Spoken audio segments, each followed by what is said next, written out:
everyone. Today I'll be talking about my coif. There are many coifs like this one, but this one is mine and I'm very proud of it. It's based on a Scottish example in a museum from the 13th century, plus minus. And I wanted it to be around 12th, 13th century, so it would be fitting for the Crusader period. You can see it's the Scottish example I was looking at.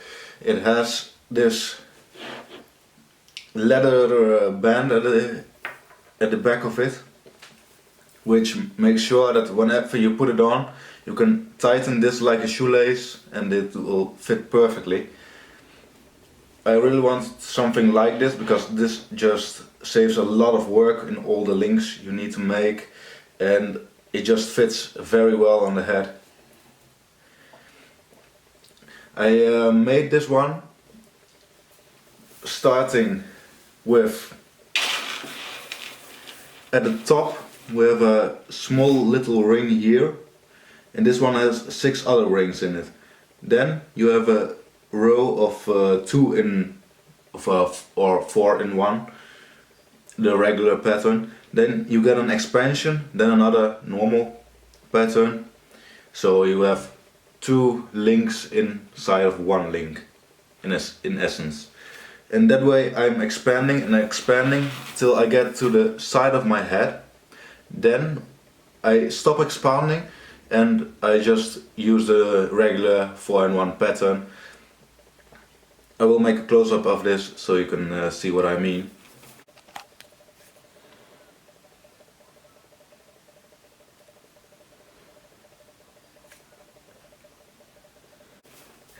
And this way you really easily can fit a coif to the shape of your head. You will also see some examples of people, they are putting some triangular shapes together, but that's not the way I wanted it to be. I got inspired by Lindy Beige, and this is also how he started his coif.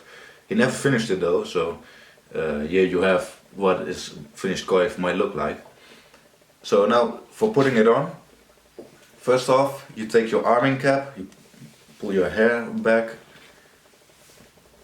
put on the arming cap. Now this is protection for blunt force objects, etc.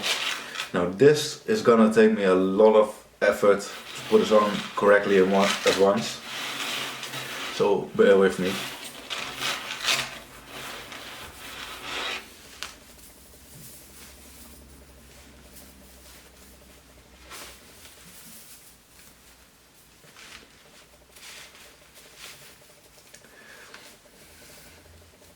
It's so difficult because it is so well shaped to the form of my head that whenever I put it on, everything about my head is in the way.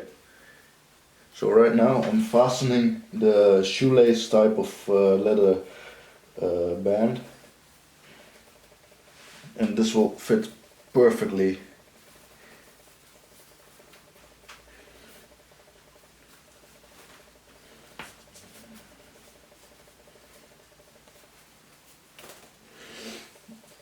The Scottish museum example didn't have the sort of aventail like this going all the way down, and you can imagine why. Because of this leather band system, you cannot go too far down, because else you'll be pulling the aventail with the leather band. Give me a sec.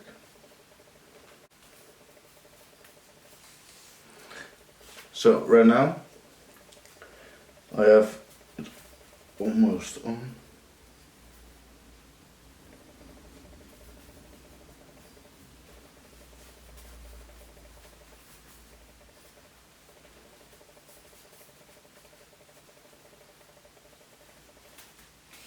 Yes, now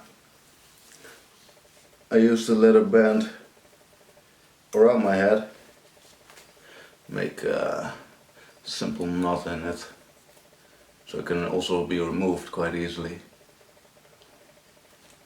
Doesn't need to be that strongly secured, because the rest is very tight indeed. So yeah, this is how it sits. It's on my head.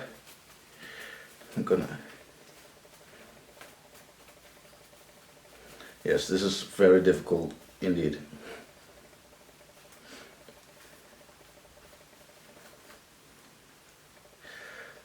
So okay, don't mind this bit sticking out here. It normally isn't, but because I put the band around and it didn't go all 100% well. But you can see the principal idea of it. It's very tight to my head. And you can see there's not a really big gap without nail here. So if someone is attacking me from the back, well, chances are big he isn't going to hit the weak part here, but still the nail all around here.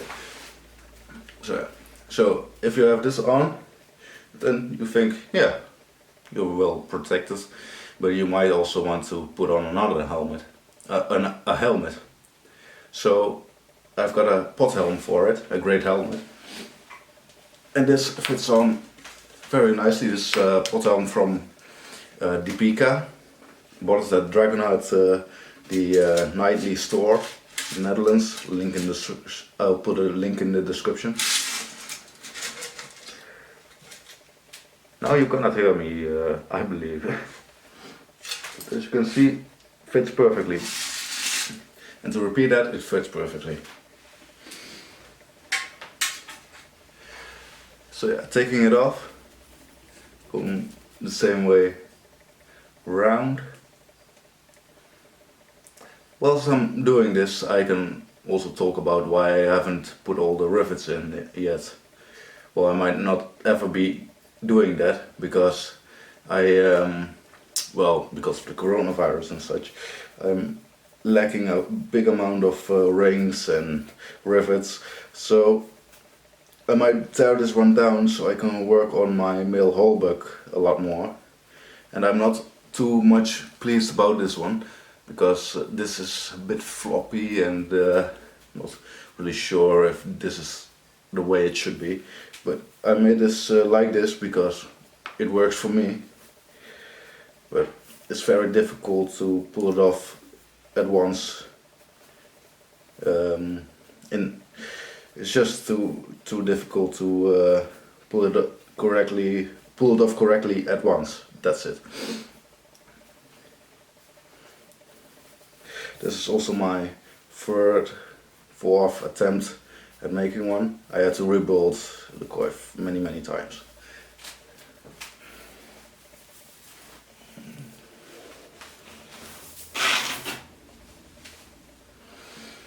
So,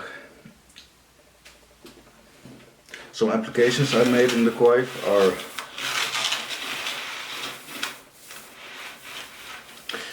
here above the forehead. I have a lot of contractions, so this way my idea was, if I put it on, then this bit is squeezing a bit more in, so it's more snugly fitted, more tightly fitted, so it won't move as quickly. And in a way it worked. I'm not so sure about how it looks now, but next up, the Aventail. We have, by making the Aventail, I wanted it, I counted the amount of rings at the bottom and divided it by, how many points do we have here? 1, 2, 3, 4, 5, 6. And then every, I counted about 60 rings, and every 10 rings I put a expansion. So you get this effect like this, and this makes sure it is a bit rounded but not all the way around. If I wanted it to be all the way around, I had to put more expansions in it, and that's just too much work. And I'm pleased about how the Aventail worked out to be. So yeah, so I might be planning on tearing some stuff off of it, tearing it down, completely maybe, because I do want face protection like this, but I do plan on buying a Norman style helmet with where you can attach an Aventail to the helmet itself, and well, it's also because this is more 12th, 13th century and I wish to be more late 11th century with my full suit of mail armor. Plus, I'm working on this right now. This has all the rivets in it. This is a piece for the arm. And I am kind of running out of links, so to make it all fit on one arm, well, I need a lot more, so maybe this is the answer. So now, you may have a question about how much how long it took me to make this. Yeah, too long, very, very long. You just by putting all these rings on without even the rivets in, well, you're looking at maybe 12 hours, I believe. I do have, my previous video was about making male European forum one. I have a tip for anyone that watched the video. I bought another pair of pliers. What are they? Pliers. Yeah, they are pliers. So buy this one, put in a rivet in well, every ring you require. Then just take off the excess bit of the rivet. Do so in an environment where the flying bits of metal don't interfere with anyone or anything, because they fly all the place. But by this way, squeezing the rivet is much easier and it gets a way more flush result. Of course, you need to squeeze it 10,000 times, as I mentioned in the previous video. You cannot escape that fact.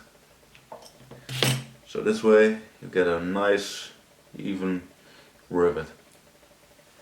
So that's my tip for you. This costs €2 at my Action. It's just the cheapest you can find, it will do. So that was my video. If you have any questions, leave them down in the comment section below.